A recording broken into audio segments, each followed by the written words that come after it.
David Cross is absolutely right. When I was reviewing his comments on 9/11, he is absolutely right, except for a couple of things. One, he greatly underestimates the stupidity of our leadership and what they did. And number two, uh, there is no separation clause in the Bill of Rights. It means Congress shall make no laws. Does not mean that Congress, that there is a separation in the Constitution. That's in the Communist Manifesto. But besides all that, it makes pretty good sense. The problem we've been having for too long is politicians take advantage of times of war. Presidents have been doing it since Abraham Lincoln's famous for it. When the Spanish-American War broke loose, they were able to use war to pass off new taxes. One of my favorite, the 2-cent tax on long-distance calls, which we overpaid the Spanish-American War by about $12 trillion. But who cares?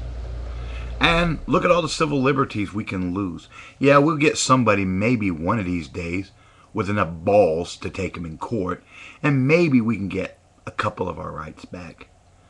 But it's what I've always warned people about. Times of war, you need to be even more vigilant. Right now, we are the most hated country in the world because the terrorists don't hate us because of our so-called freedom. It's because we stuck our nose in their damn business. We go around the world like playing this, we need to use our military forces to prop up the UN, which was never our founding fathers' intentions.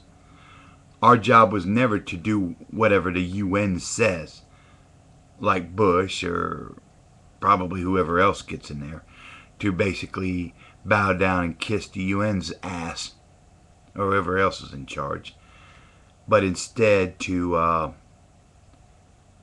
we need to start remembering that our military is a defense. That means protect American borders. Not to go out here and be nation builders or defend Iraq's border between Iran and Syria. It is to protect our borders with Mexico, Canada, and wherever else. Our military, we closing down military bases more and more every day. And like I said, right now, we got a brand new beautiful base in Iraq, bigger than the Vatican. We got bases all over the world we shouldn't be.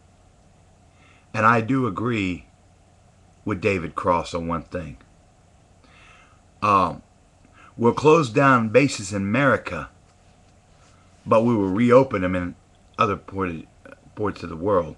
How would we feel if suddenly the UN, and ask yourself, America, how would you feel if the UN ordered China to open up brand new Chinese bases here in the United States?